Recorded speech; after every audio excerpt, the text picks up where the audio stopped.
Well, I think I'll start with this. I may hyperventilate here. It's been an unbelievable month. It really started out with our kids getting to work out in a $500,000 new weight room. Then I had the opportunity to go watch Paul McRobertson's Senior Bowl, and then to follow it up with this class. It's just been an amazing January, to be honest. A lot of exciting times, and to finish it out with a great class like we are, it just says a lot about where we're at as a program and excitement. I think it's really important to just, thank a lot of people put a lot of hard work into recruiting visits. We had 43 recruits on campus, from the Drury hotels to El Sol, to Al Husi. We had lots of cars donated to us from the car dealership. Our admissions folks here on campus just killed it. Our compliance department, Rachel and Jacob Owen, they do an amazing job, and I just want to take this time to just really thank them, because all this hard work, actually, today's about, these signees, but people don't realize just what kind of work it goes to that. So I'm just very thankful. I know this will come up about local recruiting, but when I got here, and I've seen and witnessed the advantages of recruiting local players, and that is really the most important thing about a program. If we can keep our good kids at home, it just does a lot for your program. The investment, the buy-in value that they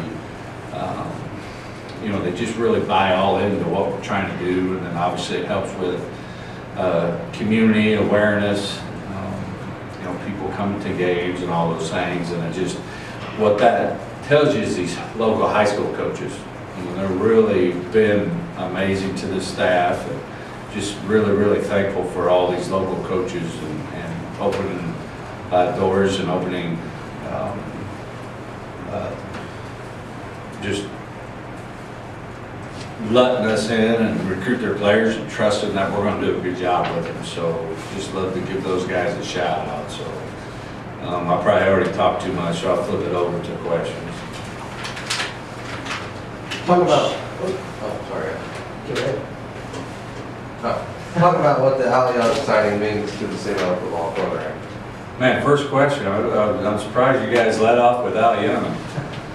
I just think that it is what I led with, and the fact that it's not about Al Young. It's bigger than Al Young. It's about our good players want to stay home and play for their home university. And Al Young's fabulous. I love Al Young. I throw, hug, French kiss him, all of it. But every one of these guys we signed is the Al Young in their community. And so this isn't necessarily about Al Young as it is about local players wanting to stay home and play for their local college. So that to me is what it means. I do think he's a really good player, just like I did with Dante Vanneman. That's why we offered him a $20,000 scholarship, just like a lot of our players. What kind of player do you think he can be on the collegiate level here? I think, I always look at things about skill set wise, like what is it that makes Al Young good? I didn't coach him. I've watched him several times and had him in camp, and I think if you said, what is the best thing he does, is he has just uncommon ball skills. Like he can track a ball, catch a ball, that's what makes him good, and I think is what he can do when the ball's in his hands is what makes him special. And so we believe that'll translate to the football field, but he's going to he's going to put on some weight, he's going to have to get stronger and all the things, because we've recruited a lot of Al Youngs. Coach, what prospects do you see making a big impact early? It's that, if I was a fortune teller, I'd go buy some lottery tickets. I mean, all these guys are kind of paper tigers. You really don't know until they get here. I think our program has improved enough that, we return 18 starters. You know, that's not normal. So that, you know, for a true freshman, an 18-year-old to really impact this team, it's going to be harder than it has been in the past, just because we have built the two deep and continue to build the two deep. And so hopefully, you know, it takes a little bit to really impact the roster. So, you know, I'm not sure how to answer that. Talk about the signing of Nick Thompson out of Malden. Same thing, you know, what a couple of years Malden High School's had. You know, just Coach Wyatt's done an amazing job down there, and I think he invented weight training. And this guy has got those guys in there and believing in weight training, and to have the kind of success that they've had has been fun to watch. And you know, I feel like we got the offensive defensive player of the year in our area to stay home, and he's just like that. He's the Al Young of Malden. He's a special player. Both him and Al Young, as impressed as I am with them on the field, I'm probably just as impressed off the field. The humbleness, the kind of kids those two are. I'm glad I'm going to be their head football coach.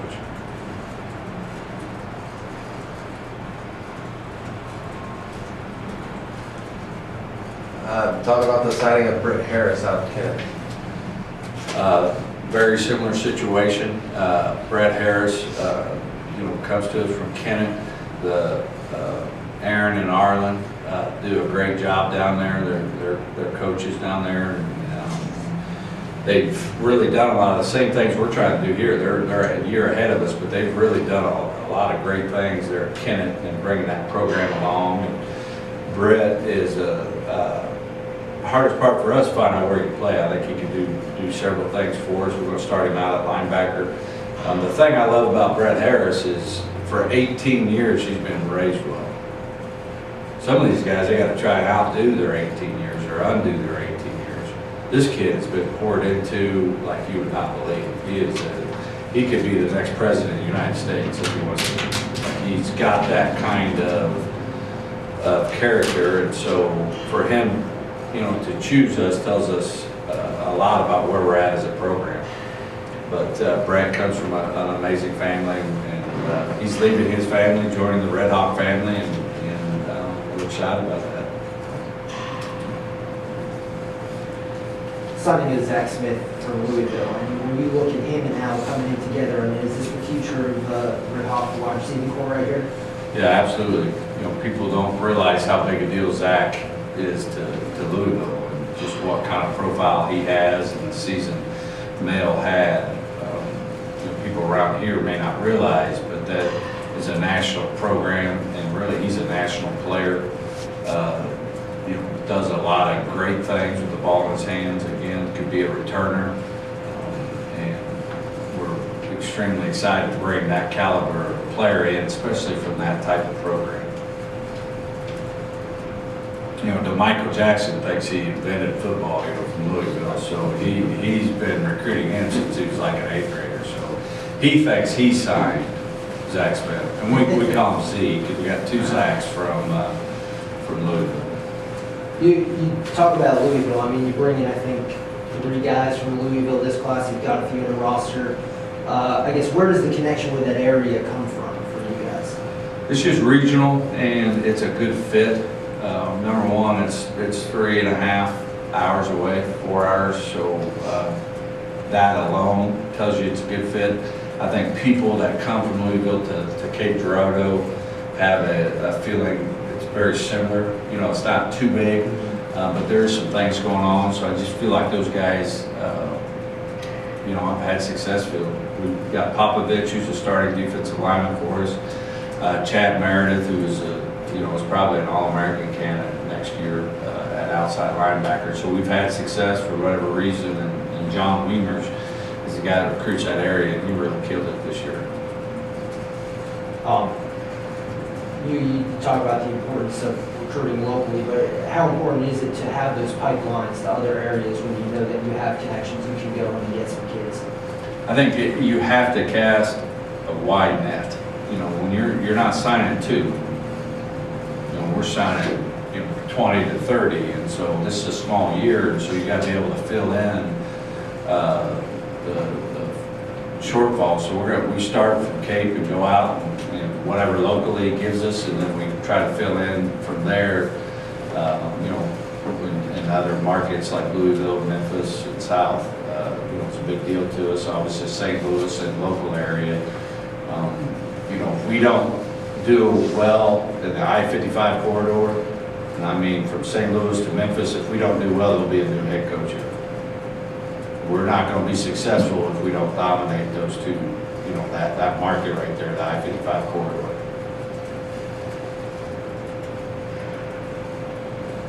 Any other questions for Coach? Jesse Hoskett coming in here, you made your transfer. Talk about what he brings to the table for you guys. Well, he brings what is the best thing known to man.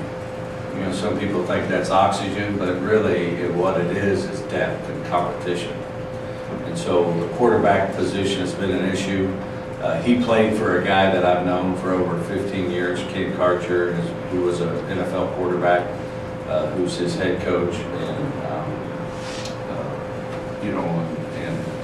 just had amazing things to say about this kid. So when we watched the film and all those things, we're really fortunate to get him and bring a lot more competition in there. And Dante's done a great job, and we have Tate Bender. But I want to make sure that there's enough good players in that 2D that we have a successful team, because it's just hard when you don't have a quarterback. He's coming from a junior college program that is as good as any in the country. How valuable is it to have that winning experience, something that you don't get from necessarily coming out of high school? Well, that's what we look at quarterbacks. They won the only state championship ever at this little bitty, just country bumpkin school down in Mississippi, okay? And, it's amazing, you get these coaches or these players that make you a lot better coaches, right? Well, he won a state championship, and then he went and played for Ken, and they had a lot of success, all right, until he got there. Now all of a sudden they're in a bowl in just 1 year, and so I think that speaks to a lot about Jesse, and he's an unbelievable human being. Also, he's top shelf academically, character-wise, which is what we want to be as at our quarterback position.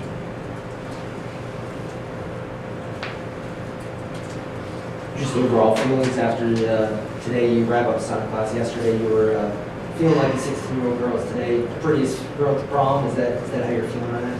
Well, I feel like it's after prom. I don't know. I don't even know what it's.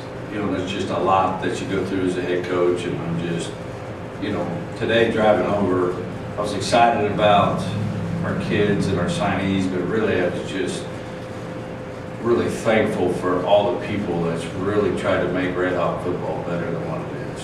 Just the community, Brady, Barkey, our interim AD, the things he's done in our weight room and our meal plans, and just really thankful that people are joining this cause to take this program to a new level.